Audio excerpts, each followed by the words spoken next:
बातें कर रहे होते हैं। लेकिन इस दफा जब आपको याद होगा हमने लास्ट पे वेब 3.0 पे हमने डिस्कशंस की थी, हमें पता लगा कि मार्केट में इन चीज़ों के अलावा भी न्यू इमर्जिंग चीज़ें कैसे आ रही हैं। और अगर आप लोग अमेज़न का कर रहे हैं तो आप लोगों ने कुछ लोगों ने अपने फैमिली को रिकमेंड किया कि वो इस फील्ड में जा सकते हैं, या ये जो टॉपिक है आपको आने वाली लाइफ में या आने वाले आप किसी को गाइड करना चाहें तो उनको किसी फील्ड में इंटरेस्ट में आना चाहें तो आप ये सारा कुछ कर सकते हैं। सो आज जो हमारे दरमियान जो गेस्ट मौजूद हैं उनका नाम है Salman Vakil. He has done MS Cyber Security NYU, MS MCS and BCS from Delhi University Islamabad and Director ITSD Product Engineering New York City Department of Education. So माशाल्लाह उनका बहुत ज़्यादा वास्ट एक्सपीरियंस है, plus he has 18+ years of experience in IT industry. तो आप अस्सलाम वालेकुम, शुक्रिया। आपको कुछ इंट्रो तो मेरा मिल ही गया है। तो मेरा करीबन 18 साल का एक्सपीरियंस है आईटी के अंदर।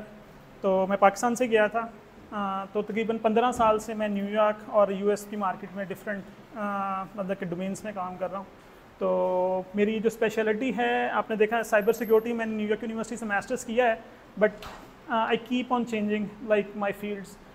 स्टार्ट मैंने किया था फुल स्टैक डेवलपर से, तो उसके बाद फिर मैं साइबर सिक्योरिटी में आ गया, साइबर सिक्योरिटी से मैं डेटा इंजीनियरिंग में आ गया।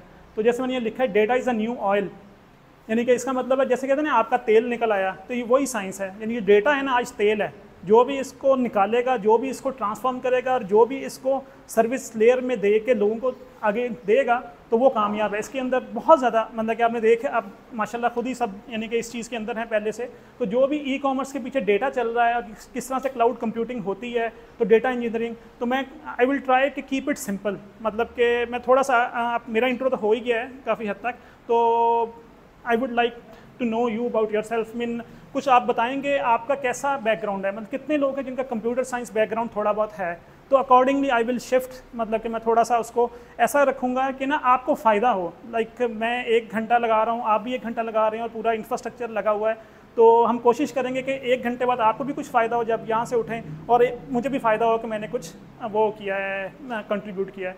और इसके अलावा apart from my job I work in the role of mentor. मैं लोगों को तैयार करता हूँ जो कि डेटा इंजीनियरिंग फील्ड में आना चाहते हैं। आप या आपके कोई दोस्त अहबाब आना चाहें तो दे कैन कनेक्ट विद मी, तो लिंक्डइन पे मुझे फॉलो कर सकते हैं। तो मेरे अल्हम्दुलिल्लाह अभी तक काफ़ी मेरे कुछ स्टूडेंट्स हैं जो निकल चुके हैं और कुछ जॉब्स भी चले गए हैं।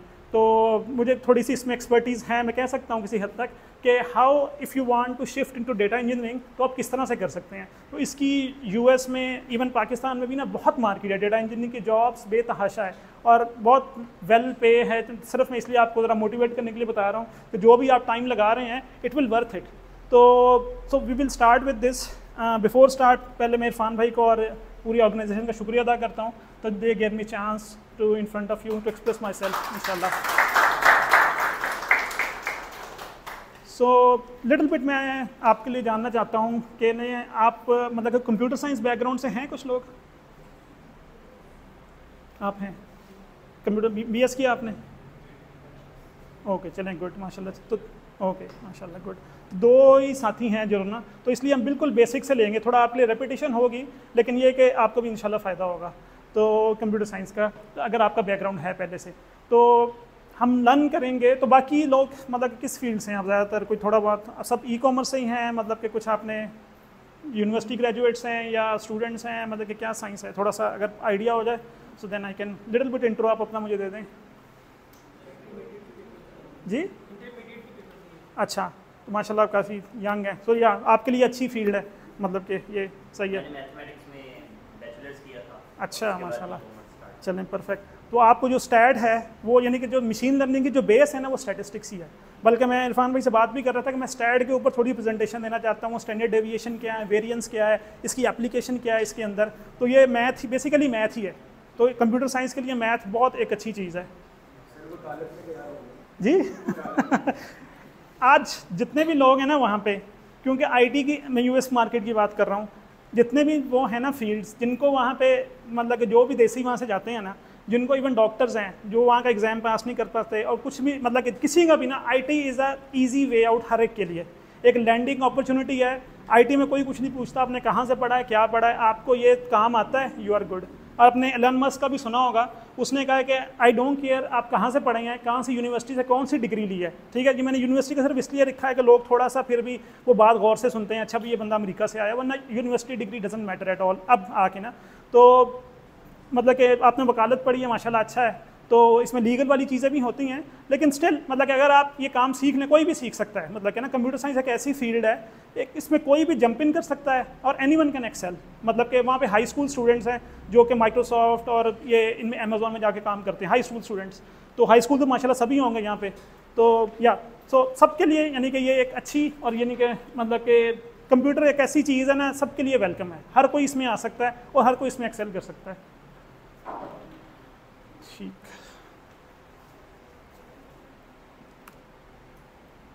सो this is our agenda today. So दो चीज़ों को हम टच करेंगे, क्लाउड कंप्यूटिंग को और वाई क्लाउड कंप्यूटिंग। सो हम यानी कि क्लाउड प्रोवाइडर्स कौन कौन से हैं बड़े, तो अमेजोन भी क्लाउड प्रोवाइडर ही है, और सर्विस एंड डिप्लॉयमेंट मॉडल्स किस तरह क्लाउड वाले वो करते हैं। और फिर हम शिफ्ट करेंगे डेटा इंजीनियरिंग के ऊपर। फिर ETL क्या चीज़ है, एक्सट्रैक्ट ट्रांसफॉर्म एंड लोड, मतलब कि डेटा को एक्सट्रैक्ट करना, फिर उसको ट्रांसफॉर्म करना और उसको लोड करना, सर्विस लेयर बनाना जिसके दूसरे लोग इसको यूज़ कर सकें। और फिर data classification, data processing methods और आपके क्वेश्चंस। और अगर आप कंटिन्यू करना चाहें इस फील्ड के अंदर तो you can connect with me on LinkedIn, सही है। तो इसमें आप देखेंगे तो मेरा बाकी अगर आप मेरे बारे में जानना चाहें तो आपको लिंक्डइन पे मेरा चेक कर सकते हैं। और एक चीज़ आई वुड सजेस्ट एवरीवन, अगर आपका लिंक्डइन अकाउंट नहीं है तो आज ही लिंक्डइन अकाउंट बनाएं, ये बहुत अच्छी चीज़ है। मतलब कि मैंने अपनी जॉब के साथ जो मैं आपको मेंटर रोल में मैंने बोला, और साथ में जो मैं कॉन्ट्रैक्टिंग करता हूँ, मेरी वाइफ की कंपनी है, तो हमें जितना भी हम उससे बिजनेस लेते हैं वो सब लिंक्डइन के थ्रू लेते हैं। लिंक्डइन एक बहुत ही ना यस टूल है, उसको यानी कि जिसका नहीं है ना लिंक्डइन पे बना दें यानी कि अकाउंट ना, और आप जो भी लर्न कर रहे हैं ना वो कुछ ना कुछ उसकी यूट्यूब वीडियो एक बना दें। आपने जो भी आज पढ़ा है ना, अगर आपने FSC का भी यानी कुछ चीज़ पढ़ी है ना, जैसे खान अकेडमी है, उसने भी अपने बच्चे के लिए स्टार्ट किया था एंड देन एंड अप मतलब कि उसका इतना बड़ा टूल बन गया। तो अगर आप जो भी चीज़ लर्न कर रहे हैं ना, आई वुड सजेस्ट कि लिंक्डइन पे आप यूट्यूब की वीडियो बनाएं और लिंक्डइन पे उसको शेयर कर दें और अपने दोस्तों के साथ ना।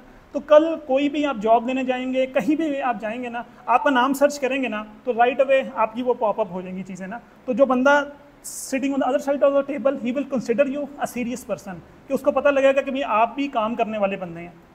तो या ये दो चार चीज़ें हैं माशाल्लाह, आपको ये सब चीज़ें आप पहले जानते होंगे, लेकिन ये कि मैं सिर्फ मतलब कि जो मैंने आपको इस पर यानी कि जोर देना चाह रहा हूँ कि अपनी डिजिटल प्रेजेंस बना लें, तो उसका बहुत फ़ायदा है। अगर आप इंटरव्यू देने जाते हैं ना, जैसे अब मेरी डिजिटल प्रेजेंस जिस फॉर्म में भी है, तो जब भी आप जॉब सर्च करते हैं तो लोग पहले से जो इंटरव्यू करने वाला है और जो इंटरव्यू देने वाला आया है, दोनों आपको सर्च कर लिया होता है, उन्होंने पता होता है ये कौन से प्रोजेक्ट करते हैं, ये क्या करते हैं, इनका क्या एक्सपीरियंस है, तो उस तरीके से वो अपने आप को मोल्ड कर लेते हैं उसके अंदर।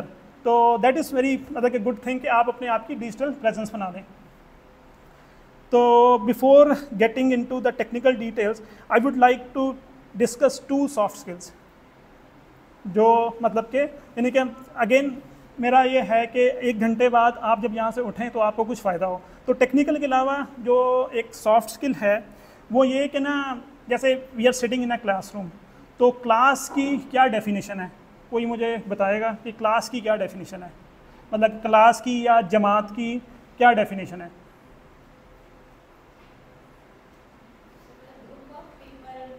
जी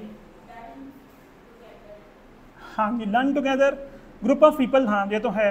तो उसमें जो यानी कि ये मैंने तबलीगी जमात वालों से बात सीखी है कि एक जमात वो है, तो किसी को कोई कहना चाहेगा जो तबलीगी जमात वाले कहते हैं कि जमात की क्या डेफिनेशन है? यानी कि जिनकी फ़िक्र एक होती है, मतलब कि जितने भी हम लोग बैठे हैं ना, 1 घंटे के लिए अपनी फ़िक्र कर लें कि हमने डेटा इंजीनियरिंग और क्लाउड कंप्यूटिंग को सीखना है। तो जब आपकी हाँ जी इंटरेस्ट, आपका कॉमन इंटरेस्ट और कॉमन गोल हो, तो कॉमन गोल हमारा अब ये है कि जब हम यहाँ से उठें तो वी शुड नो बेसिक्स, मतलब कि मैं यानी कि ज़्यादा डिटेल्स में नहीं जाऊँगा। बेसिकली काम होता है कि सिंप्लीफाई करना चीज़ें लोगों के लिए, so they can get on sit on the computer. उसके बाद तो चीज़ें निकलती जाएंगी, बहुत सी चीज़ें जो मुझे भी नहीं पता, तो बहुत सी चीज़ें आपको भी नहीं पता, लेकिन आप एक बार आपका इंटरेस्ट डेवलप हो गया और आप कंप्यूटर पर बैठ के करने के लिए और आपने करना शुरू कर दिया तो चीज़ें खुलती जाएंगी। तो ये है कि हम अपना एक इसके बाद जब हम यहाँ से उठें तो हमें एटलीस्ट क्लाउड कंप्यूटिंग का पता हो ये क्या चीज़ है और ये डेटा इंजीनियरिंग क्या चीज़ है और जो भी ई कॉमर्स हो रहा है उसके पीछे क्या साइंस चल रही है। तो ये हमारा यानी कि हमारी सबका ना एक गोल है, ताकि हम अपना गोल फोकस कर लें कि हमने यहाँ से जब उठना है ना, यानी कि ये चीज़ हमने लेके उठनी है इंशाल्लाह। और सेकंड थिंग ये है कि ये भी सॉफ्ट स्किल है, मतलब कि ये तो आप कहीं भी अप्लाई कर सकते हैं, not only in this class, आप कहीं भी ये चीज़ अप्लाई कर सकते हैं जो मैंने आपको पहले बताया। और सेकंड थिंग ये है कि जो भी आपके टीचर है, इंस्ट्रक्टर है, मेंटोर है या किसी भी फील्ड में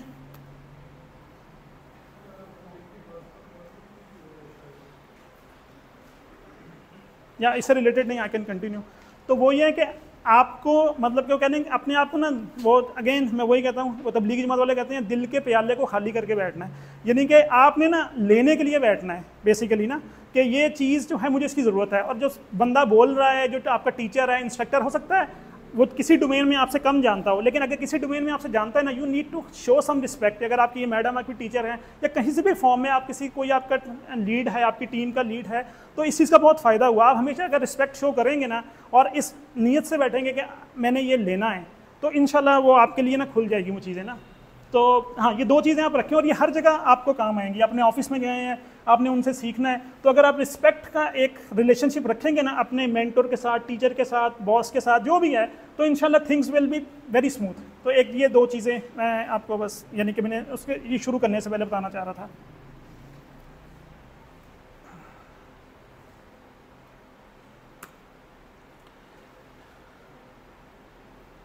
ओके, सो किसी को आइडिया है क्लाउड कंप्यूटिंग चीज़ क्या है? Before our computer science graduate speak up, any other guy, किसी का कुछ कॉन्सेप्ट है कि क्लाउड कंप्यूटिंग चीज़ क्या है? जी परफेक्ट जी। So basically using IT resources, infrastructure, platform और सॉफ्टवेयर हम क्लाउड पे यूज़ करें तो इसका फ़ायदा कितना होता है? अगर हम जैसे हम यूज़ करते हैं iCloud, हमें फ़ायदा ये है कि अब हम अपने लैपटॉप के मरहूने मिन्नत नहीं है। If tomorrow my computer like crashes, लेकिन मेरा डेटा कहीं पड़ा हुआ है, ठीक है, उसकी एक्सेसिबिलिटी है, उसकी स्केलेबिलिटी है, यानी कि स्केलेबिलिटी का मतलब है कि वो स्केल कर सकता है। क्लाउड का सबसे बड़ा फ़ायदा ये स्केल कर सकता है, ठीक है, यानी कि आज आपके पास मतलब कि 10 क्लाइंट हैं, कल आपके पास 100 क्लाइंट होंगे, इंशाल्लाह परसों 1000 होंगे और तरसों 1 लाख होंगे, तो ये स्केल कर सकता है, ठीक है। आप इंफ्रास्ट्रक्चर जो आप खुद मैनेज करेंगे आप उसको स्केल नहीं कर सकते, ठीक है। तो इसका क्लाउड का सबसे बड़ा फ़ायदा ये है कि ये स्केल कर सकता है और एक्सेसिबिलिटी है, ठीक है। आज मैं अपने जो भी मेरा iCloud है, आप यहाँ पे हैं, यहाँ यूज़ कर सकते हैं, आप कल दुबई में जाएंगे, US में जाएंगे, हर जगह से वो आपको लैपटॉप उठा के आने की ज़रूरत नहीं है। Everything is as a service, यानी कि जो हर चीज़ है ना वो सर्विस की फॉर्म में आ गई है, ठीक है। तो ये बेसिकली क्लाउड है। तो यूजिंग इंफ्रास्ट्रक्चर रिसोर्सेज, मतलब इनमें 2 चीज़ें आती हैं इंफ्रास्ट्रक्चर में, कंप्यूट एंड स्टोरेज। iCloud जो आपने कहा वो स्टोरेज की एग्जांपल है, ठीक है, और दूसरी है कंप्यूट। तो कंप्यूट क्या होता है? प्रोसेसर। और मुझे यानी कि कोई भी काम मैंने करना है तो मुझे उसके लिए प्रोसेसर चाहिए कंप्यूटर का। आपने लैपटॉप के अंदर प्रोसेसर चलाते हैं, वही जो रिसोर्सेज है ना, सो आपको कुछ भी लेने की ज़रूरत नहीं है, यू जस्ट नीड अ डम कंप्यूटर, ठीक है, जिससे ब्राउज़र चल सके, that's it, you are done. आप दुनिया की हर चीज़ कर सकते हैं, ठीक है, ठीक है। तो ये इसकी डेफिनेशन है, एक बार आप पढ़ लें तो आपको इंशाल्लाह याद हो जाएगी। Cloud computing is a platform that provides access to computing resources over the internet. ये कंप्यूटिंग लिखा हुआ है, आप यानी कि इसको कंप्यूटिंग का मतलब है कि कंप्यूट मतलब कि प्रोसेसिंग और स्टोरेज। iCloud बहुत अच्छी एग्जांपल है जो कि स्टोरेज की फॉर्म में है, और कंप्यूटिंग है जो हम आगे डेटा इंजीनियरिंग में हमें ना बहुत बड़ी कंप्यूट चाहिए होती है, ठीक है, तो वो एक आम इंफ्रास्ट्रक्चर के लिए पॉसिबल नहीं है, तो वो क्लाउड पे ही पॉसिबल है, यानी कि आप ये रिसोर्सेज किसी से रेंट कर लेते हैं, तो ये उसका वो है। तो यहाँ तक किसी का कोई शक, any comments, concern, question, anything, या आगे चलें?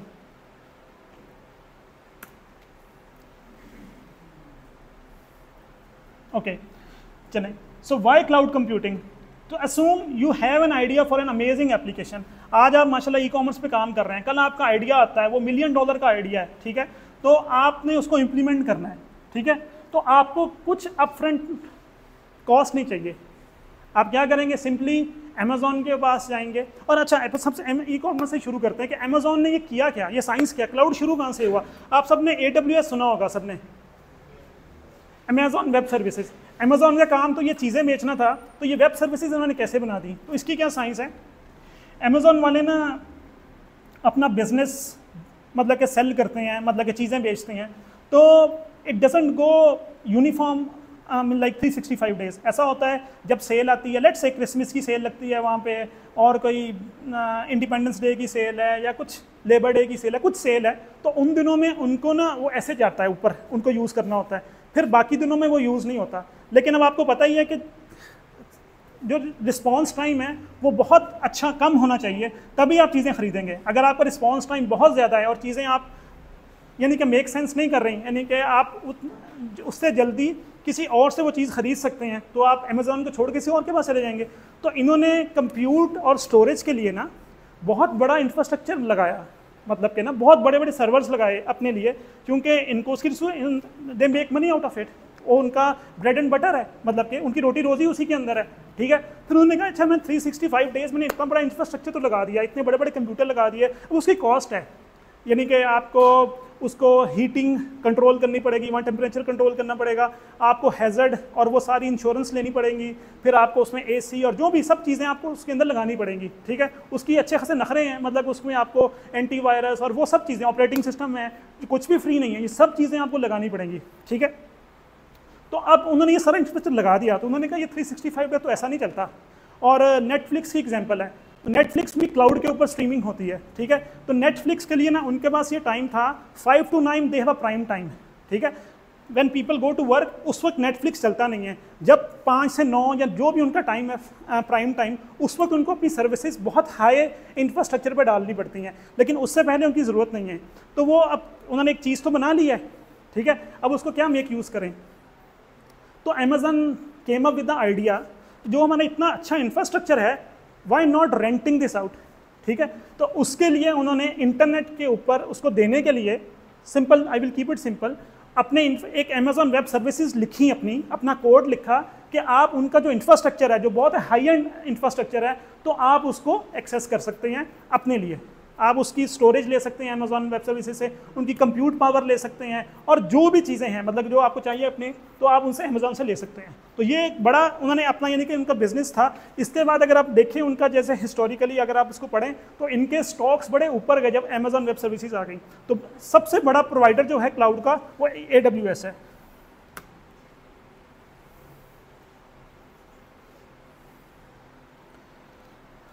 ठीक, तो ये तो सबको पता ही है कि जो भी चीज़ अगर आपने सक्सेसफुल होना है और अपनी आउटरीच को इंक्रीज़ करना है, सो यू नीड इंटरनेट, ठीक है। और इंटरनेट के लिए आपको इंफ्रास्ट्रक्चर चाहिए, ठीक है। तो सबसे बड़ा फ़ायदा आपकी स्केलिंग इसके अंदर अच्छी होगी, and you don't need upfront cost. Basically आपको ज़रूरी नहीं है कि आपने अपनी वेबसाइट बनानी है तो आप अपना 10 लाख का सर्वर लें, आपने सिंपल उनको कहना है भाई $50 $100 की मेरी सर्विसेज हैं, वो आपको सर्विसेज दे देंगे अपनी, ठीक है। और आप उनके इंफ्रास्ट्रक्चर पे पहले जो कि रिलायबल होगा वो मेक श्योर करेंगे कि 10 लोग इसको यूज़ करेंगे तो दिस इज़ गुड। आपका जैसे जैसे काम बढ़ता जाएगा आप उनको ज़्यादा पैसे देंगे, वो उसको स्केल आउट करते जाएंगे।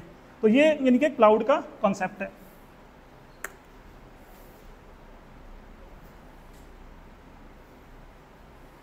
ठीक, तो yeah the same thing I was saying, like जो सर्वर्स होते हैं, so they need storage, they need servers, they need developers. मतलब कि सिर्फ इंफ्रास्ट्रक्चर नहीं, आपको टेक्निकल लोग भी चाहिए जिनको नेटवर्क का पता हो, जो कि आपके लिए उसको एक्सेसिबल करें। तो ये सब चीज़ें यानी कि आपको, और सिक्योरिटी चाहिए कि आपका सिस्टम हैक ना हो जाए। तो अब आप अपने सर्वर के ऊपर ये सब कुछ करेंगे अपनी बेसमेंट में जो रखा होगा, तो आपके लिए बहुत मुश्किल है। आप इतने लोग हायर करेंगे तो ये बहुत कॉस्टली है, लेकिन आप यही चीज़ रेंट कर लेंगे पूरा के पूरा किसी दूसरे सर्विस प्रोवाइडर से, तो it will make your life easier.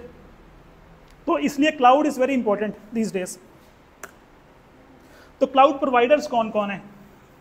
तो सबसे ऊपर तो अमेज़ॉन ही है, अमेज़ॉन वेब सर्विसेज। तो इनका अपनी इन सब चीज़ों के अलावा दे have a very good infrastructure जो कि ये IT सर्विसेज देते हैं। देन गूगल वाले भी इसमें जंप किया है, तो ये और भी हैं। और ये माइक्रोसॉफ्ट एज्योर है, मैं इसके ऊपर काम करता हूँ माइक्रोसॉफ्ट एज्योर के ऊपर।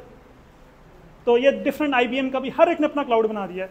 और सत्या नडेला जो माइक्रोसॉफ्ट का है, उसने क्लाउड के ऊपर बड़ा काम किया है। तो उन्होंने they make lot of money out of it. बल्कि मैंने ऐसे सुना था कि दे जस्ट डबल देयर पे अपने एम्प्लॉयज़ की ना, यानी क्लाउड से उतनी इतना पैसा कमाया है, और इसके बहुत बड़े बड़े बिल बनते हैं। कहते तो ऐसे ही पे एज यू गो, जितना आप यूज़ करेंगे उतना आप पे करेंगे। लेकिन जब एक बार आप सिस्टम के ऊपर चले गए ना, it's not easy for you. अगर आपका 10 मिलियन का बिजनेस है, आपने एक इंफ्रास्ट्रक्चर चल रहा है, it's not easy for you to आपको शिफ्ट कर दें ए से बी के ऊपर, तो आप उनके डिपेंडेंट हो गए हैं, you are done and dusted. अब आप उनको पैसे देते जाएंगे और उनका काम, आपका भी काम चलेगा, उनका भी काम चलेगा, तो विन विन सिचुएशन है। लेकिन कहने का मतलब है कि क्लाउड एक बहुत ही ना, यानी कि अच्छी चीज़ है, और बहुत से लोग क्लाउड इंजीनियर बन गए। मतलब कि ना, ये भी एक अलग से फील्ड है, एक डेटा इंजीनियरिंग फील्ड है, एक क्लाउड इंजीनियरिंग भी फील्ड है, कि किस तरह वो आपको डिजिटाइज करते हैं, आपको ऑन प्रेम से क्लाउड के ऊपर लेके जाते हैं। दिस इज अदर फील्ड, इसको हम टच नहीं करेंगे। Just I am saying by the way कि ये भी एक अच्छी क्लाउड इंजीनियरिंग की एक अच्छी फील्ड है।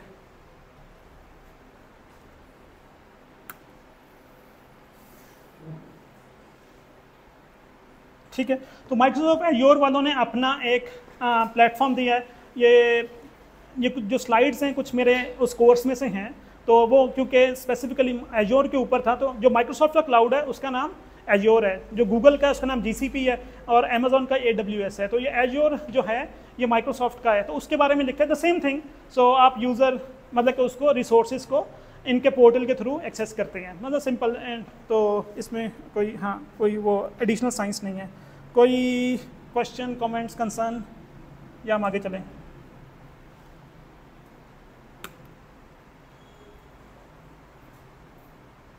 ठीक है, तो ये थोड़े से उन्होंने एज्योर के फ़ज़ाइल बताए हुए हैं यहाँ पे, कि ये इन्होंने एज्योर ने बहुत जल्दी मार्केट को ग्रैस्प किया। Still they are behind AWS, but they started mean way after AWS, but इन्होंने भी बहुत ज़्यादा उसके ऊपर टूल्स दे दिए हैं, जो उनको हम आगे थोड़ा डिस्कस करेंगे। तो बहुत ज़्यादा जो ऑर्गेनाइजेशंस हैं वो इनको यूज़ कर रही हैं बेसिकली एज्योर को ना। तो ये थोड़ा टेक्निकल है, लेकिन I will keep it simple कि ये इन्होंने AWS के बाद शुरू किया था माइक्रोसॉफ्ट वालों ने। तो माइक्रोसॉफ्ट की एक बहुत अच्छी चीज़ है, आपने सुना ही हो, यानी कि फील भी किया होगा, प्रोग्रामिंग में भी अगर आपका एक्सपीरियंस है, और अगर इन जनरल भी वर्ड और एक्सेल हम सब यूज़ करते हैं, they make life easier for the end user. इनकी चीज़ें बड़ी आसान होती हैं सीखने के लिए। सिमिलर में एज्योर भी ना बहुत सिंपल चीज़ है। कोई भी बंदा जो चाहता है कि वो डेटा इंजीनियरिंग सीख लेना, तो मैं अगर वो ही इज़ कमिटेड कि वो अपना टाइम लगाने के लिए तैयार है 6 वीक्स के लिए, he will be a guaranteed data engineer. कुछ भी आपका बैकग्राउंड हो, अगर आपको बेसिक्स का आइडिया है कंप्यूटर का, और अगर आप एक बार माइंड सेट कर लें, तो you will have a get going after 6 weeks. यानी कि माइक्रोसॉफ्ट की चीज़ें बड़ी आसान होती हैं। अगर आप कमिटेड हैं, then I can guide you, आप मुझसे कनेक्ट कर सकते हैं कि किस तरह से अगर आप डेटा इंजीनियर बनना चाहते हैं, तो 6 वीक्स में you will have a get going. उसके बाद तो यानी कि आप जितना वर्टिकल आप जाना चाहें तो उसके ऊपर जा सकते हैं उसके बाद।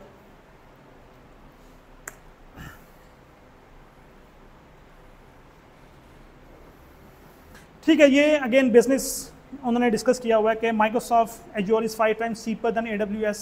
तो ये हमारा आज का टॉपिक नहीं है, लेकिन ये डिफरेंट क्लाउड प्लेयर्स हैं। अगर आप इस फील्ड में जाएंगे, क्लाउड इंजीनियर बनेंगे, तो देयर विल बी मल्टीपल मतलब कि cloud options for you, so then you have to pick and choose, और maybe you come up with the hybrid, मतलब कि आप ऑन प्रेम और क्लाउड दोनों को मिक्स कर दें। तो वो सारी टाइप्स हम पढ़ेंगे। तो these are like little technical details जिनको हम टच नहीं करते ज़्यादा।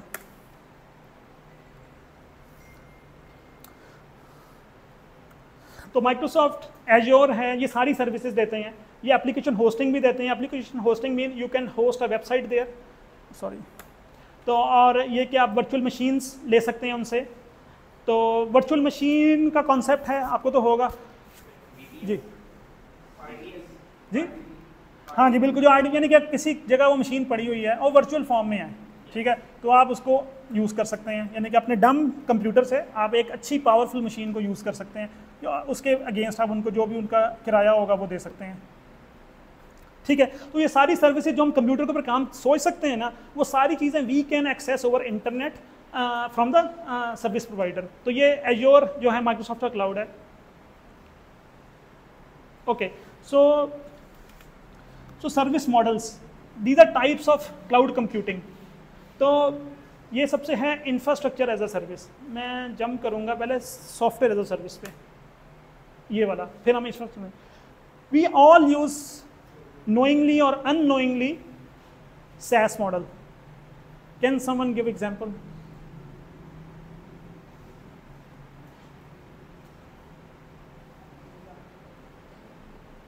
हम सब यूज़ करते हैं सैस, मतलब कि नोइंगली कर रहे हैं या अननोइंगली कर रहे हैं। हाँ जी, सारा कुछ जी, जितनी भी सर्विसेज हैं, हम जीमेल यूज़ करते हैं, वो सब सॉफ्टवेयर एज अ सर्विस है।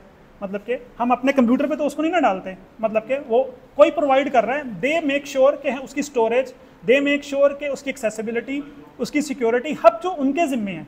तो हम सॉफ्टवेयर एज अ सर्विस सब यूज़ करते हैं, ठीक है। तो ये सबसे ईजी एग्जाम्पल है software as a service. So cloud provider leases application और software which are owned by them to its client. हम चाहें तो जैसे हम अगर हम उसका ऑफिस का लाइसेंस नहीं खरीदना चाहते, sometimes when I was student, तो उधर ये फ्री नहीं मिलते हैं वर्ड और एक्सेल ना, तो आई मोस्टली यूज़ गूगल, मतलब के प्रेजेंटेशन, गूगल की वर्कशीट्स यूज़ करता था, गूगल के वो यूज़ करता था। मेरी बेटी बैठी है, ये भी अपने स्कूल में गूगल के ऊपर ही अपनी प्रेजेंटेशन बनाते हैं जो कि फ्री है, तो वो हम इसको software as a service use करते हैं, ठीक है। ये एक एग्जाम्पल है। और ये है इंफ्रास्ट्रक्चर एज अ सर्विस, ठीक है। 3 टाइप्स हैं, platform as a service, infrastructure as a service और SaaS, software as a service. तो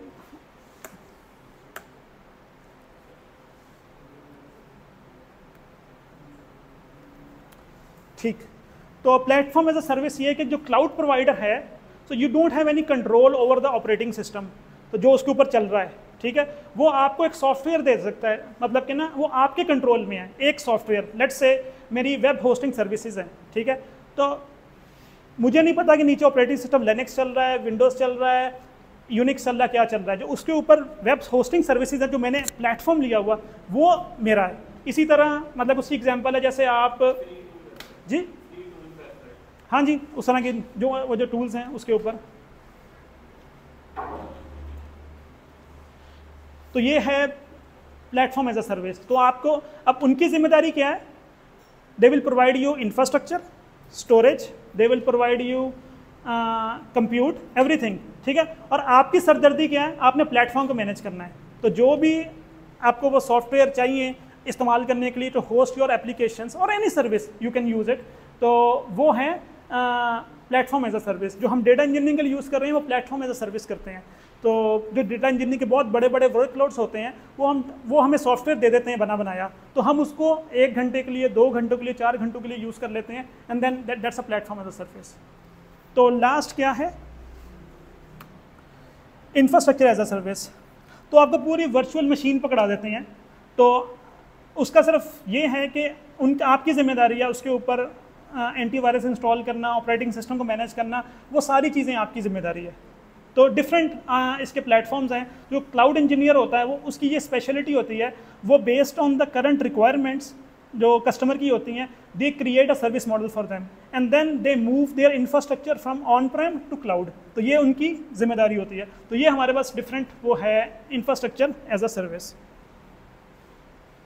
तो कोई शक या सवाल, एनी क्वेश्चन, कमेंट्स और कंसर्न्स? Good, okay. फिर डिप्लॉयमेंट मॉडल्स क्या हैं? मैं गवर्नमेंट ऑर्गेनाइजेशन में काम करता हूँ वहाँ पे ना, तो they took lot of time and brainstorming before moving towards cloud. लेकिन फाइनली अब सब क्लाउड पे जा रहे हैं तो उन्हें भी जाना ही पड़ा। उन्हें होता है कि भाई ये डेटा मेरा है तो मैं क्यों क्लाउड के ऊपर डाल दूँ, ठीक है। साइबर सिक्योरिटी के अंदर जो मैंने मतलब कि 2 चीज़ें सीखी हैं पूरी डिग्री के अंदर ना, मैं चला एक का जिक्र करूँगा, एक थोड़ी ज़्यादा टेक्निकल हो जाएगी, कि डेटा ऑन वायर, जो डेटा आपने वायर के ऊपर डाल दिया दैट इज़ गॉन, वो आपकी एक्सेस से वायर है। आपने अपनी कोई फ़ोटो इंटरनेट पे डाल दी है, फेसबुक, इंटरनेट, वो आपकी एक्सेस से वायर है, वो चली गई है, ठीक है। अब वो उसका आपके ऊपर कंट्रोल बहुत लिमिटेड है, कोई उससे क्या करेगा मतलब कि ये मतलब कि you can not control over it, ठीक है। तो हम सिक्योरिटी के अंदर सिर्फ अपनी दीवारें ऊंची कर सकते हैं। We can only raise our walls, we need to raise our walls to the point कि उससे जो अंदर एसेट पड़ा है उसको लेने का खर्चा उससे ज़्यादा हो जाए जो चीज़ अंदर पड़ी है। अगर अंदर मेरी 10 रुपए की चीज़ पड़ी है, उसको दीवार इतनी ऊंची है, उसको तोड़ने के लिए या फलांगने के लिए उसको 12 रुपये लग रहे हैं, तो डजंट मेक सेंस, राइट। तो हम सिर्फ अपने दीवारें ऊंची कर सकते हैं। जो चीज़ हमने इंटरनेट पे डाल दी वो चली गई। तो ये यानी कि साइबर सिक्योरिटी के अंदर आप सिर्फ उसको वो कर सकते हैं। आपने VPN का नाम सुना होगा, सही, वर्चुअल प्राइवेट नेटवर्क, ठीक है। वो प्राइवेट होता है? नहीं होता। पब्लिक के ऊपर कैसे चीज़ प्राइवेट हो सकती है? वो सिर्फ यानी कि उसको वर्चुअली प्राइवेट करते हैं कि उसको इंक्रिप्ट कर देते हैं, एक टनल बना देते हैं, ये पूरा पब्लिक है, ठीक है, उसके अंदर एक छोटा सा सर्कल बना देंगे आपका जो कि इंक्रिप्टेड होगा, बाहर से लोग उसमें एंटर नहीं हो सकते। लेकिन अगर कोई उसको डिक्रिप्ट कर ले तो वो कॉम्प्रोमाइज़ हो जाएगा। तो ये है कि जो चीज़ आपने इंटरनेट के ऊपर डाल दी ना वो चली गई। तो साइबर सिक्योरिटी के ऊपर इसलिए बहुत यानी कि इसके अंदर भी बहुत जॉब्स हैं, बहुत पैसा है, क्योंकि हर चीज़ इंटरनेट के ऊपर जा रही है। Now you need to secure it. तो ये चीज़ यानी कि ये कॉन्सेप्ट है कि जो चीज़ इंटरनेट पर चली गई ना वो आपके कंट्रोल से बाहर है। सर तो ये जिस तरह गूगल के अंदर में या माइक्रोसॉफ्ट के अंदर में पासवर्ड सेव करते हैं हम लोग, तो वो भी हमारे आउट ऑफ कंट्रोल हो जाता है ना एक दफ़ा जब लीक हो जाता है। अब पिछले दिनों में मेरे ख्याल है गूगल के अंदर में जितने पासवर्ड थे वो लीक भी हुए हैं ऑलरेडी, और काफ़ी ज़्यादा इंक्लूडिंग माई अकाउंट जी। तो हम लोग जब ये एक दफ़ा सेव अप करते तो ये हमारे कंट्रोल से बाहर से उसका तो सोल्यूशन उसका ऐसा कुछ नहीं है, बस यही है कि वो कहते हैं कि आपका कॉन्ट्रैक्ट है उनके साथ ना, ठीक है, आप उनकी सवाबदीद के ऊपर हैं। जो डिफेंस वाले होते हैं ना, दे मेक श्योर के ना उनके जो इंजीनियर्स हों अपने हों, अब उनके लिए सॉफ्टवेयर बनाएं, वो ऐसे सॉफ्टवेयर ना बनाएं जो कि दूसरे लोग भी यूज़ करते हैं। हाँ जी, तो मतलब कि इन जनरल जो भी उनका SLA आपने सुना होगा, SLA ना, सर्विस लेवल एग्रीमेंट जो होता है, ठीक है, वो बेसिकली उसके अंदर मेक श्योर करते हैं दे आर जो उन्होंने कहा है ना वो देंगे, ठीक है। लेकिन अब कुछ हो जाए तो हो जाए, मतलब कि अब आपने जीमेल पे ईमेल करते हैं, ठीक है, आपने डेटा भी डाला हुआ है, मैंने भी डाला हुआ, आपने भी डाला iCloud के ऊपर, ठीक है। तो लेट्स से मतलब कि कोई बहुत ही शरारती डेवलपर था, उसने अंदर होगा नहीं, मैं एग्जांपल दे रहा हूँ, अगर उसने एक साथ में कोड लिख दिया कि जो भी इसकी ईमेल हो मुझे इसकी ईमेल की कॉपी चली जाए, ठीक है, वो जाएगी, आपको नहीं पता, मुझे भी नहीं पता।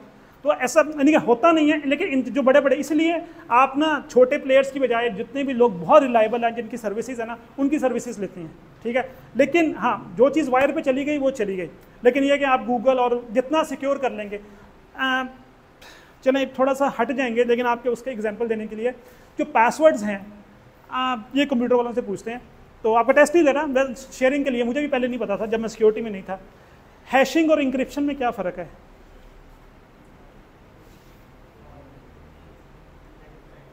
हैशिंग और जो मैथ वाले हैं उनको पता, हैश फंक्शन का पता ना आपको, FFX होता है, नहीं पता। हैशिंग और इंक्रिप्शन में फ़र्क है। इंक्रिप्शन जितनी मर्जी स्ट्रॉन्ग हो उसकी एक की होती है, अब उसमें खैर ज़्यादा डिटेल में चल जाएंगे, उसमें मतलब कि वो पब्लिक की भी होती है, कुछ लोग जैसे HTTPS जैसे चलता है ना, जो S है वो पब्लिक की, लेकिन मैं सिंपल सिमेट्रिक इंक्रिप्शन के ऊपर रहता हूँ। जो भी चीज़ इंक्रिप्ट होती है ना उसकी प्राइवेट की होती है, ठीक है, विदाउट गेटिंग इनटू डिटेल। जिसको वो प्राइवेट की पता है ना वो उसको खोल सकता है, ठीक है। अब आप ईमेल, यानी कि मैं क्लाउड पर जाने से पहले हम ऑन प्रेम में करते थे, सारे पासवर्ड हमारे सर्वर्स के ऊपर सेव होते थे, ठीक है। अगर मुझे पता होगा ना, जारी बात है, मैंने उसको सर्विस में वेब डेवलपर था, मैंने उसको जब पासवर्ड वो करना है तो मैं उसको डिक्रिप्ट करके करूँगा ना, ठीक है, तो वो तो मैं सबके पासवर्ड देख सकता हूँ पूरी ऑर्गेनाइजेशंस के। तो इसलिए जो पासवर्ड्स हैं वो हैश होते हैं। जो हैश फंक्शन होता है ना, ये मैथ का कॉन्सेप्ट है, FFX जो मैथ का फंक्शन है ना, वो एक फिक्स लेंथ स्ट्रिंग बनाता है, लाइक से 256 बिट। आप उसको चाहे वेलकम 1 2 3 देंगे पासवर्ड या वेलकम 1, ठीक है, वो हमेशा एक फिक्स लेंथ बनाएगा, इसमें कोलिशन नहीं होती। कोलिशन का मतलब है कि no two strings end up into a one string, मतलब कि हैश की। तो जो पासवर्ड्स होते हैं वो हैश होते हैं, और हैश पासवर्ड अपने डेटाबेस में सेव करते हैं ताकि जो एडमिन्स हैं, DBAs हैं, उनको भी नहीं पता होता, मतलब कि ना। तो ये एक अच्छी चीज़ है लर्न करने के लिए। इंक्रिप्शन और हैशिंग में फ़र्क है, जो पासवर्ड्स हैं वो इंक्रिप्ट नहीं होते, वो हैश होते हैं, ठीक है।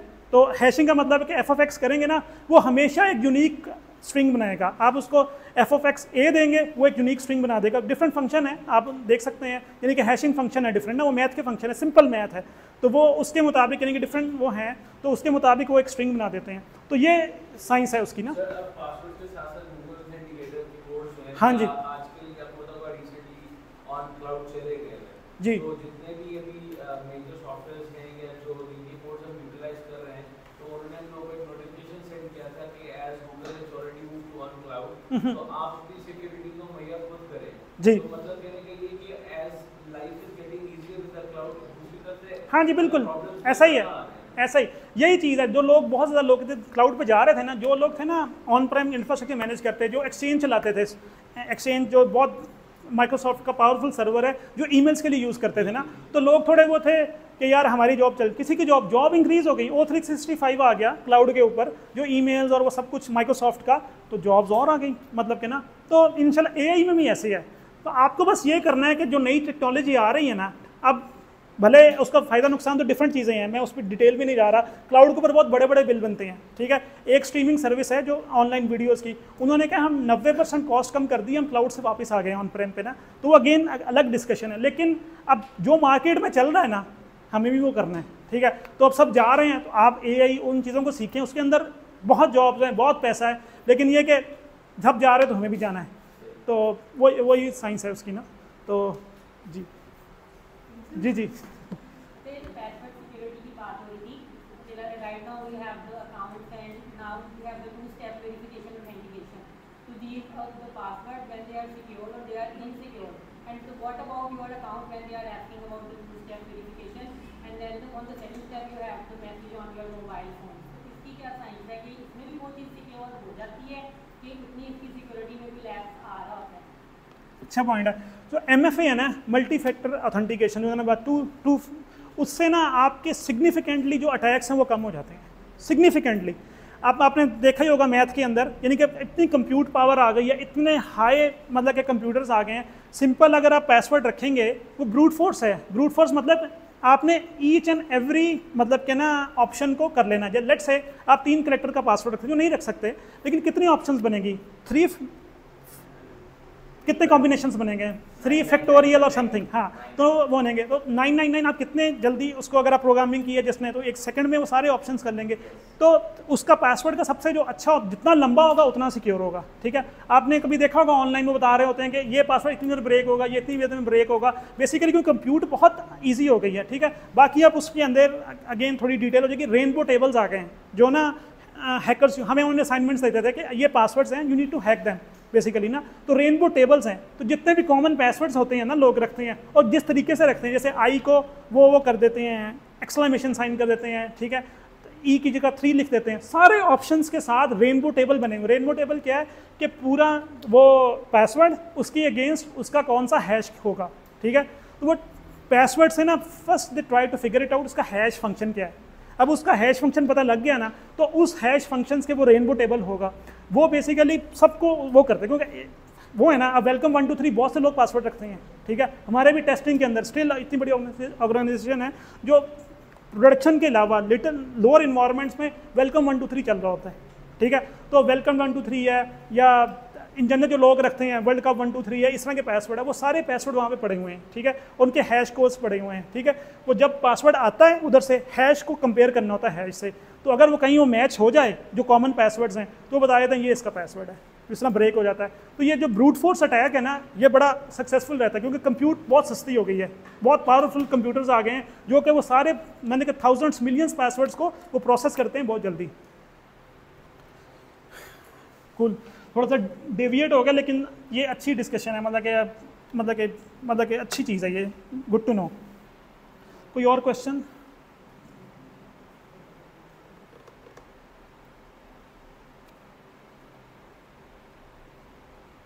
ठीक है, ये अगेन उन्होंने डिप्लॉयमेंट मॉडल्स हैं पब्लिक, सॉरी, तो डिफरेंट, जैसे मैंने शुरू किया था पब्लिक क्लाउड से ना, कि जो गवर्नमेंट ऑर्गेनाइजेशंस थी, they were hesitant to move on to cloud because they say why we give our data to cloud, यहाँ से बात स्टार्ट हुई थी। तो पब्लिक क्लाउड भी है, हाइब्रिड क्लाउड भी है। कुछ लोग कहते हैं हम अपना जो ये वाले एसेट्स है ना, जो हमारे प्राइवेट डेटा है, we will keep it on our on prem, the rest of things that we can put on the public cloud, तो वो हाइब्रिड मॉडल में आ जाते हैं, ठीक है। और तीसरा अगेन प्राइवेट क्लाउड है। तो ये प्राइवेट क्लाउड भी वैसा ही है क्लाउड है जो पब्लिक के ऊपर उन्होंने अलग से आपके लिए प्राइवेट बना दिया।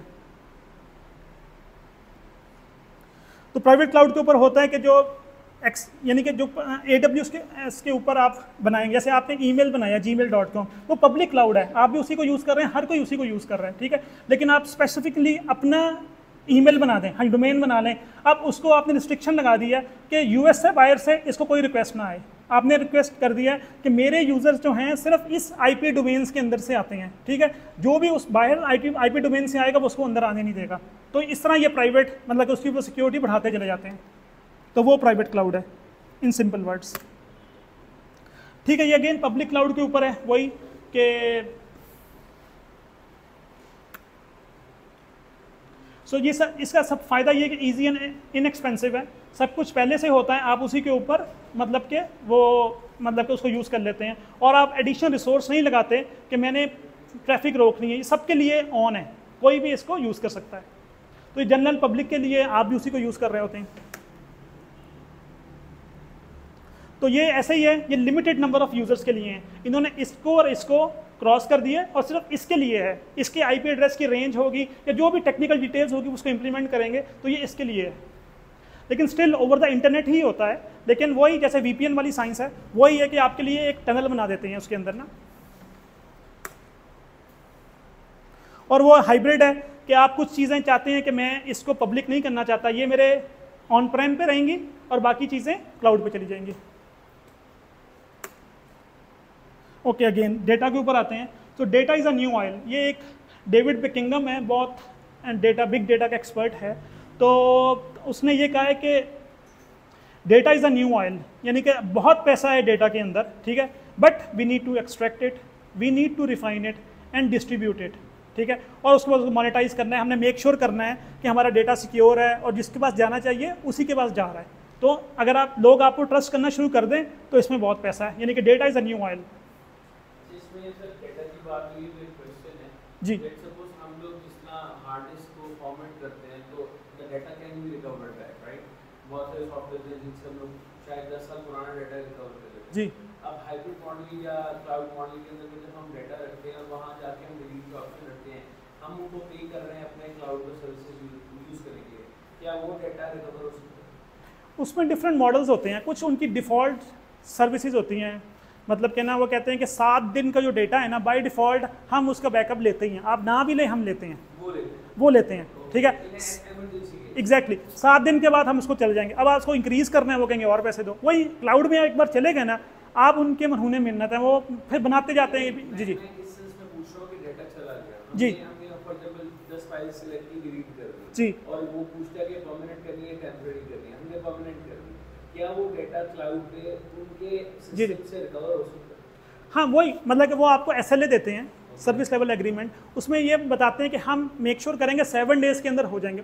उसकी रिटेंडेंसी मॉडल्स हैं, उसकी स्लाइड्स में निकाल दी हैं, यानी कि अगेन देखें एंड ऑफ द डे तो रिसोर्सेज ही है ना, ठीक है, आप क्लाउड भी ले लें, ठीक है, एक डेटा सेंटर ही है ना, अगर वहाँ कोई हैज़र्ड हो गया, खुदा ना खासा सैलाब आ गया, तूफान आ गया, जलजला आ गया, कुछ हो गया, वो डेटा सेंटर क्या है, वो भी क्लाउड ही है। तो वो बताते हैं कि हम आपका SLA के मुताबिक मेक श्योर करेंगे कि इस डेटा सेंटर के अंदर है। देन आप कहते हैं उनको आई विल पे मोर, मुझे जोन रिटेंडेंसी दे दो। वो कहेंगे ये मेरा नॉर्थ ईस्ट का जोन है, ये वेस्ट का जोन है, ये मेरा यूरोप का जोन है, ये अफ्रीका का है, एशिया का है, तो मुझे यहाँ कॉपी डाल दो। वो सब चीज़ें आप जितने पैसे देते रहते हैं उसी तरह वो आपको और सर्विसेज देते रहते हैं। यानी कि उधर भी है, अगर आप उसमें सबसे सस्ती सर्विस लेंगे तो वो यही कहेंगे कि भाई 1 या 2 हम इसकी कॉपीज़ बनाई हैं, अगर ये चला गया तो ये चला गया बेसिकली ना।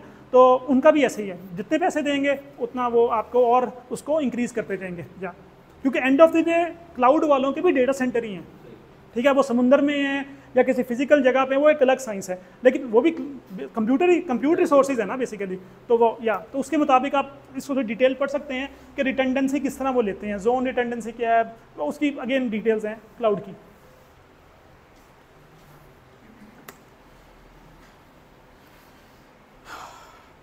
तो डेटा की ना तो we are pretty much done with the मतलब कि क्लाउड। मैंने काफ़ी टाइम ले लिया है, तो 1 घंटा था, तो चलें कोशिश करते हैं इसको रैप अप करने की ना। तो we are pretty much done with the cloud thing ना। तो आपको थोड़ा आइडिया हुआ कि क्लाउड क्या चीज़ है, क्यों यूज़ करते हैं, मतलब कि क्या फ़ायदे हैं उसके, ठीक। तो अब हम आ रहे हैं डेटा के ऊपर। तो डेटा इंजीनियरिंग के बिना, जैसे आपने सुना होगा, ये स्पार्क एक टूल है, ये बहुत बड़े बड़े टूल्स हैं जिनको आप खुद मैनेज करना बहुत मुश्किल है। और ये कि डेटा जो है ना बहुत ज़्यादा आ रहा है, यानी कि ना मैं एजुकेशन डिपार्टमेंट के लिए काम करता हूँ न्यूयॉर्क सिटी के लिए ना, तो उनके लाइक यू कैन से उनके सिर्फ तकरीबन 2 लाख तो एम्प्लॉयज़ ही हैं, लाइक 1.2 मिलियन स्टूडेंट्स हैं। So in the pandemic days when all the learning experience went online, ठीक है, तो अब सब चीज़ें टीचर स्टूडेंट का ना फिजिकल रिलेशनशिप था, और जैसे ही वो ख़त्म हुआ ना एकदम सब वर्चुअल हो गया, ठीक है। तो अब कोई गूगल क्लासरूम पे क्लास ले रहा है, कोई जूम पे ले रहा है, कोई माइक्रोसॉफ्ट टीम्स पे ले रहा है, अब वो कैसे डेटा लेके आना है। अब आप 1.2 मिलियन स्टूडेंट सोचें, they are submitting their assignment on Google Drive, कितनी असाइनमेंट्स होंगी, टीचर को ग्रेडिंग कर रहे हैं, कितना डेटा होगा। तो डेटा बेतहाशा ही, मैं आपको एग्जांपल दे रहा हूँ अपनी पर्सनल, लेकिन आप खुद सोच लें जीमेल का कितना डेटा है, अमेजोन का कितना डेटा है। तो हमारे जो इंफ्रास्ट्रक्चर सिंपल कंप्यूटर वो काम नहीं करते, हमें ये सारे प्लेटफॉर्म एज अ सर्विस लेना पड़ता है क्लाउड के ऊपर। तो मैंने क्लाउड की एग्जांपल इसलिए दी है कि डेटा इंजीनियरिंग के ऊपर भी ना, हर चीज़ के ऊपर, डेटा इंजीनियरिंग के सारे टूल क्लाउड के ऊपर पड़े हैं, ठीक है। डेटाब्रिक्स है एक बहुत फेमस टूल है, ठीक है। डेटाब्रिक्स आप उसको गूगल पे भी यूज़ कर सकते हैं, माइक्रोसॉफ्ट पे भी यूज़ कर सकते हैं, और डेटाब्रिक्स का अपना भी है, उसके ऊपर भी यूज़ कर सकते हैं। तो इसी तरह डिफरेंट टूल्स हैं जिनको आप क्लाउड के ऊपर डाल के तो यूज़ कर सकते हैं।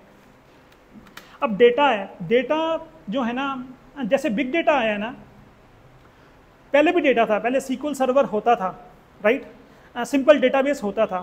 तो किसी ने डेटाबेस के ऊपर काम किया, सिंपल डेटाबेस, जैसे SQL सर्वर था, ऑरेकल था, ऑरेकल का नाम सुना होगा आपने सबने, ठीक है, वो एक डेटाबेस था, ठीक है। अब मैं आपको जरा एग्जांपल देने लगा हूँ कि किस तरह ऑरेकल और जो बिग डेटा वो डिफरेंट है। जो ऑरेकल है वो उसमें भी डिस्ट्रीब्यूटेड था, लेकिन लेट्स से हम सिंपल रखते हैं, एक कंप्यूटर के ऊपर इंस्टॉल होता था, उसकी कंप्यूट और स्टोरेज दोनों इकट्ठी होती थी, दे वर टेंगल टुगेदर, आप उनको अलग नहीं कर सकते थे, ठीक है। आप कहते थे मुझे बड़े वाला वो चाहिए, आप मेमोरी बढ़ा देंगे या कुछ, लेकिन वो रहेंगे इकट्ठे, ठीक है। जो क्लाउड के ऊपर आ गया ना, क्लाउड ने ये फ़ायदा दिया है कि हम कंप्यूट और स्टोरेज को अलग अलग कर दिया। जैसे iCloud है, ठीक है, अब iCloud वाले अगर अपनी API सर्विसेज दे दें, आप किसी और की कंप्यूटर से भी उसको एक्सेस कर सकते हैं, ठीक है। अब मैं चाहूँ तो मैं अमेज़ॉन के ऊपर, मुझे अच्छी वो उनको बकेट्स बोलते हैं, वो अच्छा डेटा स्टोरेज दे रहे हैं, ठीक है, लेकिन कंप्यूटर में माइक्रोसॉफ्ट से ले लूँ, मैं कर सकता हूँ ना ऐसे, ठीक है। कंप्यूट को और स्टोरेज को अलग अलग कर दिया। इसका फ़ायदा ये हुआ है, आपको कंप्यूट को बढ़ाना है तो कंप्यूट और ख़रीद लें, आपको स्टोरेज को बढ़ाना है तो स्टोरेज और ख़रीद लें, ठीक है। अब ऐसा नहीं है कि दोनों चीज़ें टुगेदर हैं तो हमें उसी के ऊपर सब कुछ करना है। तो ये बड़ी आसानी दे दी हमें क्लाउड के अंदर ना, कि कंप्यूट और स्टोरेज को अलग अलग कर दिया, they are loosely coupled now, they are not like, वो आपस में जुड़े हुए नहीं हैं। जी, आप चाहें, अगर आपको प्रोसेसिंग और चाहिए, ठीक है, आप कुछ ऐसा काम कर रहे हैं, ठीक है, आप प्रोसेसिंग बढ़ा लें। अगर आपने बहुत बड़ी फ़ोटोज़ गैलरी दी हुई है, आपने लोगों को फेसबुक का पूरा उनकी प्रोफाइल सब कुछ सेव कर रहे हैं, तो आप अपनी स्टोरेज बढ़ा लें, ठीक है। जी जी, तो वो है, तो ये चीज़ें अलग अलग हो गई। अब जो चीज़ आपको चाहिए वो, अब ऐसा नहीं है कि वो एक ही चीज़ है, मतलब कि आपको वो बढ़ाना है तो सब कुछ ही बढ़ाना पड़ेगा आपको। तो इस तरह से ना आपको थोड़ा प्राइस कंट्रोल हो गया चीज़ें ना। जो ऑरेकल था ना पहले, उसके अंदर या किसी कोई भी RDBMS बोलते हैं, relational database management system, oracle, SQL server, जितने भी ये वो थे ना, MySQL, ये सारे वो थे, इनमें ना डेटा स्ट्रक्चर की फॉर्म में सेव होता था, फर्स्ट नेम लास्ट नेम ये ना। तो इसका नुकसान तो नहीं, ये अभी भी बहुत अच्छा यूज़ होता है, SQL स्टिल मतलब कि वो होता है। मैं क्योंकि ज़रा उसकी तरफ जा रहा हूँ तो इसलिए मैं ये कह रहा हूँ कि इसका नुकसान तो नहीं, इसकी लिमिटेशन क्या लें। इसकी लिमिटेशन ये थी, you need to know the structure of data up front, ठीक है। यू नीड, मेक सेंस कर रही है चीज़, मतलब कि आपको ना अगर कुछ डेटा सेव करना है ना, तो आपको पता होना चाहिए जो आपका कस्टमर है ना उसके कितने 10 कॉलम होंगे, ठीक है। अब लेट्स से आप ई-कॉमर्स के काम कर रहे हैं, ठीक है, एक एडिशनल एट्रीब्यूट आ गया है कल ना, कोई एग्जांपल देंगे, आप एग्जांपल दे दें, मैं डाल देता हूँ कॉलम। ई-कॉमर्स में कुछ होता है ना कि आप कहते हैं ओ ये एडिशनल फीचर आ गया, ये मैं डाल देता हूँ इसके अंदर, ठीक है, तो इससे मेरा काम बढ़ जाएगा, ठीक है। तो वो इसके अंदर फिट नहीं बैठेगा, वो बिग डेटा के अंदर ही जाएगा। कोई एग्जाम्पल दें मुझे कुछ। लेट्स से आपने कूपन लगाना है, ठीक है, मेरा कस्टमर का टेबल था, ठीक है, उसके अंदर वही था। अब आप किसी को सेल लगाना चाहते हैं, आप कहते हैं मैं इसमें ना कूपन सेव करना चाहता हूँ, ये कहेगा यार मेरे तो पहले ही 10 कॉलम थे, तो मैं तो इसमें एक कॉलम ऐड नहीं कर सकता, ठीक है। तो इसी तरह ये मैंने आपको बहुत वो एग्जांपल, लेकिन आपको पता है ई-कॉमर्स के अंदर चीज़ें आती रहती हैं, you don't know the structure up front, ठीक है, तो चीज़ें आती रहती हैं। तो इसके अंदर ये था। तो अब सेमी स्ट्रक्चर्ड है, ये जेसन फॉर्मेट की फॉर्म में होता है डेटा ना, सेट्स की फॉर्म में, ठीक है, नेस्टेड कह लें, ठीक है। इसमें का फ़ायदा ये है, लेकिन लेट्स से मैं गूगल की मीटिंग कर रहा हूँ, जैसे ये रिकॉर्ड कर रहे हैं, ठीक है, ये गूगल या जिस भी प्लेटफॉर्म से रिकॉर्ड कर रहे हैं, ठीक है, ये स्ट्रक्चर जो डेटा स्ट्रक्चर नहीं, अनस्ट्रक्चर्ड डेटा है। अनस्ट्रक्चर्ड का क्या मतलब है कि मुझे नहीं पता, लेकिन जब आप गूगल की मीटिंग ऑन करते हैं, हो सकता है अपने फ़ोन से ऑन करें, हो सकता है वो ऑडियो कॉल हो सकता है वो वीडियो कॉल हो, तो वो यहाँ फिट हो ही नहीं सकता। किसी का डेटा कुछ हो, किसी का डेटा कुछ होगा, किसी की ऑडियो फाइल भी होगी, किसी की वीडियो फाइल भी होगी। कोई अपने, अगर उन्हें सब प्रॉपर्टीज सेव करनी है, प्रॉपर्टीज़ मतलब कि ये मीटिंग कब हुई थी, ये मीटिंग कितने बजे हुई थी, ये चीज़ें हम यहाँ डाल सकते हैं। लेकिन ये मीटिंग वीडियो थी कि ऑडियो थी, अब कुछ भी हो सकता है, ठीक है, तो ये यहाँ फिट नहीं होता। तो इसके लिए हम बिग डेटा लेके आते हैं, ठीक है, क्योंकि ये अनस्ट्रक्चर्ड होता है। जो सेट्स हैं वो एक नेस्टेड कॉमा डाल के आगे डालते जाएंगे, ठीक है, तो ये अनस्ट्रक्चर्ड डेटा है, मतलब कि ना ये इसको हम सेव करते हैं। और एंड में ना अनस्ट्रक्चर्ड डेटा भी होता है, जैसे ये वीडियोस वगैरह हैं, ठीक है, ये कंप्लीटली अनस्ट्रक्चर्ड हैं, ठीक है। अब ये भी एक अलग से साइंस है, वो मैं ज़्यादा डिटेल में नहीं जाता। आप वीडियोस की भी मतलब कि स्ट्रक्चर्ड फॉर्म में डेटा लेके आ सकते हैं, ठीक है, वो अलग से वो है। तो बेसिकली डेटा इंजीनियरिंग में हम क्या कर रहे होते हैं, हम जो भी डेटा इंजेस्ट करते हैं उसको स्ट्रक्चर्ड फॉर्म में लेके आते हैं, क्योंकि जो रिपोर्ट्स हैं ना वो हमेशा इस फॉर्म में आएंगी।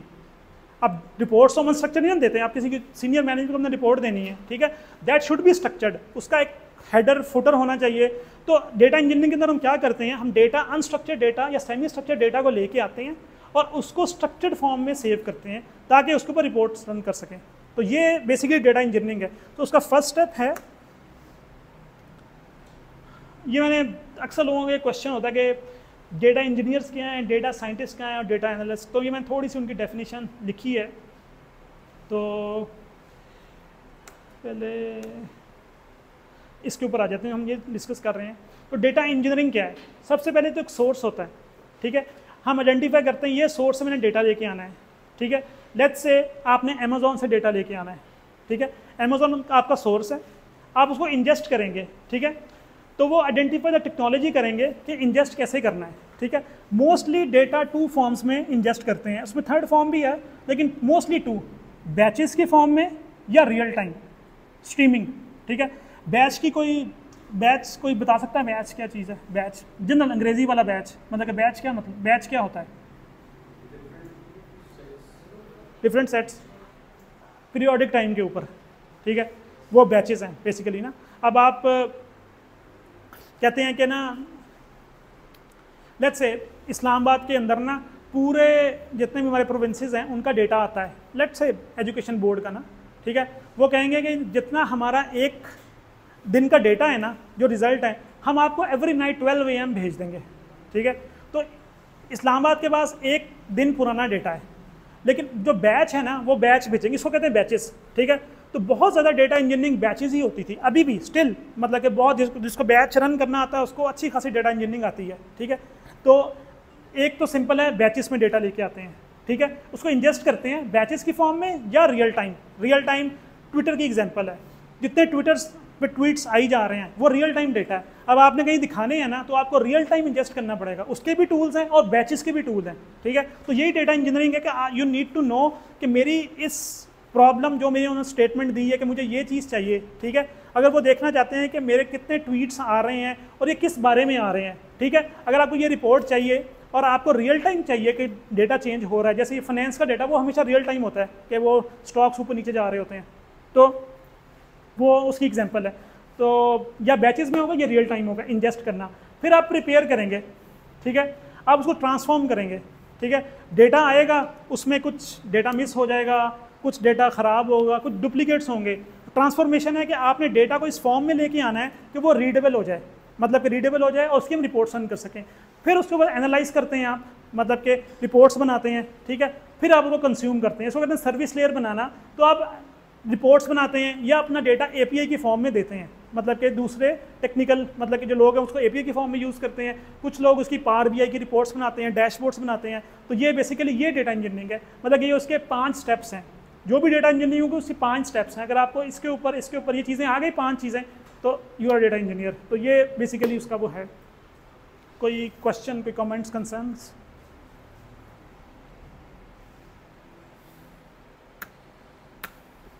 ओके, इसके ऊपर मैं आऊँगा। जब हम पाकिस्तान में पढ़ रहे थे ना इस्लामाबाद में, तो उस वक्त ना एक बहुत जो कंप्यूटर साइंस है हमारे ज़माने में ना वो कहते थे जिसको प्रोग्रामिंग नहीं आती ना वो फ़र्क है, वो कंप्यूटर साइंस में आ नहीं सकता। लेकिन जैसे मैं बाहर गया हूँ ना तो मेरा ये कंसेप्ट बिल्कुल चेंज हो गया। प्रोग्रामिंग आपको हमेशा फ़ायदा देती है, लेकिन अगर किसी को प्रोग्रामिंग नहीं ना आती, इट्स नॉट अ ब्लॉकर, कोई हार्ड कोई रेड लाइन नहीं है। आपको नहीं भी आती, अगर आपको मैथ आता है, आपको स्टैट आती है, तो आप एनालिस्ट बन सकते हैं, ठीक है। आप डेटा को देख के आपको मीन, मीडियन, डिस्ट्रीब्यूशंस का पता है, आपको वेरिएंस का पता है, तो आप डेटा के ऊपर वो निकाल सकते हैं और ये भी आपको खुद नहीं निकालनी है, आपको सिर्फ डेफिनेशन पता होनी चाहिए। तो वो जो टूल है आपको टूल यूज़ करना आना चाहिए, ठीक है। तो आप वो कर सकते हैं। तो डेटा एनालिस्ट ये करता है, जो डेटा होता है उसके अंदर पैटर्न्स फाइंड करता है कि डेटा किस पैटर्न से आ रहा है, ठीक है। उसके ऊपर क्या रिपोर्ट्स हैं, जो उसके सीनियर मैनेजमेंट के क्वेश्चंस हैं वो उनको आंसर करता है, ठीक है। डेटा इंजीनियर्स वो होते हैं जो टेक्निकल लोग होते हैं, ठीक है, जो बेसिकली जो मैंने बताया कि वो बेसिकली वो काम करते हैं। तो डेटा साइंटिस्ट और एआई कहाँ पे आती है? जब आप डेटा इंजीनियर्स पूरा डेटा इस फॉर्म में ले आते हैं, उसको स्ट्रक्चर्ड फॉर्मेट में ले आते हैं और रीडेबल कंज्यूमेबल कर देते हैं, उसके बाद डेटा साइंटिस्ट आते हैं उसके ऊपर ना, ठीक है। वो उसके ऊपर यानी कि जो मशीन लर्निंग के एल्गोरिदम्स हैं, और कुछ लोग इसके अंदर हमेशा डिस्कशन करते हैं कि मशीन लर्निंग नहीं है, बेसिकली स्टैटिस्टिक्स ही है, वो लीनियर रिग्रेशन है, वो सब चीज़ें वही हैं। तो बेसिकली वो उसके अंदर वो अप्लाई करते हैं, तो वो डेटा साइंटिस्ट हैं। तो ये जो डेटा इंजीनियर से ज़रा टेक्निकल लोग होते हैं, लेकिन ये नॉन टेक्निकल लोग होते हैं, ठीक है। और ये भी वो लोग होते हैं जिनको मैथ आता होता है और जिनको वो यानी कि वो उस टूल को सीख लेते हैं। तो ये तीनों फील्ड्स हैं इसके अंदर ना। तो ज़रूरी नहीं कि आप प्रोग्रामर हो, आप किसी भी फील्ड्स में, आप वकालत से या किसी भी फील्ड से हैं ना, तो इंशाल्लाह आप कहीं ना कहीं फिट इन हो सकते हैं। और इन सब की रिक्वायरमेंट होती है, ऐसा नहीं है कि सिर्फ यही लोग चलते हैं, ठीक है। मे बी इसकी जॉब ज़्यादा हो, लेकिन जो ये चीज़ होती है, ये इनके पास डोमेन नॉलेज होता है, ठीक है। इनको वो सब्जेक्ट मैटर एक्सपर्ट्स SMEs बोलते हैं, ठीक है। ये ऑर्गेनाइजेशन के लिए बड़े इंपॉर्टेंट होते हैं। अब जिनको को फाइनेंस के लोग हैं, डिपार्टमेंट है, अगर उसको सारी टैक्सेशन के उनके रूल्स, बिजनेस रूल्स पता है, तो ये लोग बड़े इंपॉर्टेंट होते हैं उनके लिए ना। तो ये बेसिकली वो एनालिस्ट होते हैं, ये वो टेक्निकल लोग हैं। और ये उसके बाद जब ये डेटा इंजीनियर्स इस फॉर्म में डेटा ले आते हैं स्ट्रक्चर्ड फॉर्मेट में, तो ये फिर उसके ऊपर बेसिकली उसको ऐसी चीज़ें बनाते हैं जो AI और वो यूज़ कर सकते हैं।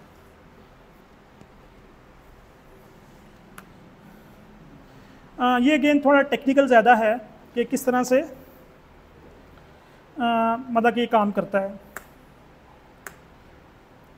ये अगेन अगर कोई आप में से would like to become a data engineer, so ये उसके लिए पैथ है, तो इसको भी हम स्किप करेंगे। तो आप मतलब कि ऑफलाइन मेरे से कनेक्ट कर सकते हैं if someone would like to jump in. और अगर आपका कोई दोस्त अहबाब would like to become a data engineer, जो जिसका मैं यानी कि आपको इंशाल्लाह यकीन दिलाता हूँ कि it's very good field at this moment to get in, ठीक है। फिर बाकी ये कि अगर आप करना चाहें तो एजोर के ऊपर फ्री अकाउंट बना सकते हैं, एंड देन वो $200 आपको देते हैं। तो आप $200 गुड इनफ हैं कि आप डेटा इंजीनियरिंग पूरी सीख लेंगे 30 दिन के अंदर ना। तो ये डिटेल्स हैं, तो ये मैंने अगेन अपने स्टूडेंट्स के लिए बनाई थी, तो ये यहाँ पे रेलिवेंट नहीं है। तो आगे है, if you would like to connect with मी,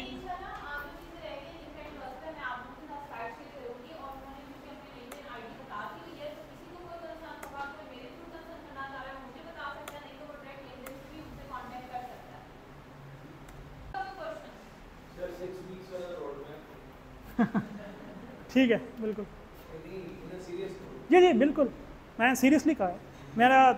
मेरे पास है, मैं यानी कि स्टूडेंट्स हैं जो करते हैं। हाँ या जी, इसका एक आसान तरीका है, क्योंकि मैं माइक्रोसॉफ्ट के ऊपर काम करता हूँ ना, तो उनकी मैं वकालत नहीं कर रहा, आई एम नॉट, मतलब कि उनको मैं वाउच नहीं कर रहा, लेकिन Microsoft is a very good thing. मतलब कि ना जितने भी लोगों ने हमारे ज़माने में ना वो बहुत बड़े बड़े उस प्रोग्रामिंग लैंग्वेज हम करते थे ना, C++ और वो विजुअल सी थी, ठीक है। लेकिन जिन्होंने बाकी में पैसे कमाए ना, सिंपल ASP जो माइक्रोसॉफ्ट का सबसे आसान टूल है ना वेब डेवलपमेंट, उससे कमाए, क्योंकि उसकी जॉब्स थी मार्केट के अंदर ना। तो Microsoft is a very good way to jump in. आप अगर माइक्रोसॉफ्ट के टूल्स करेंगे ना, वो आसान होते हैं, ठीक है। तो मैं उसी के ऊपर काम करता हूँ। तो उनका एक कोर्स है DP, D for David, P for Pakistan, DP 203, ठीक है। आप उसको पढ़ना शुरू करें, बेसिक्स ना। तो आपने जो प्रेजेंटेशन ली है ना, तो आप इससे आपको काफ़ी आइडिया हो जाएगा उसका ना। तो आप उसको उस पैथ को, उसके 2 पैथ हैं, एक है इंस्ट्रक्टर लेड और एक है सेल्फ लर्निंग। आप सेल्फ लर्निंग वाले को लें तो फिर मेरे से कनेक्ट कर लें इंशाल्लाह। तो मैं आपको इंशाल्लाह ग्रुप में डाल दूंगा। आप बाकी लिंक्डइन पे मतलब कि हम कनेक्ट कर सकते हैं मेरे साथ, फॉलो कर लें इंशाल्लाह।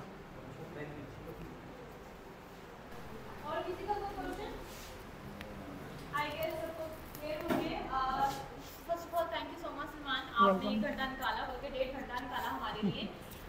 डेफिनेटली आज आप आए हैं तो हमारी तरफ से हमेशा कुछ ना कुछ होता है। So I would like to call sir Irfan and Nadeem, please come here and give this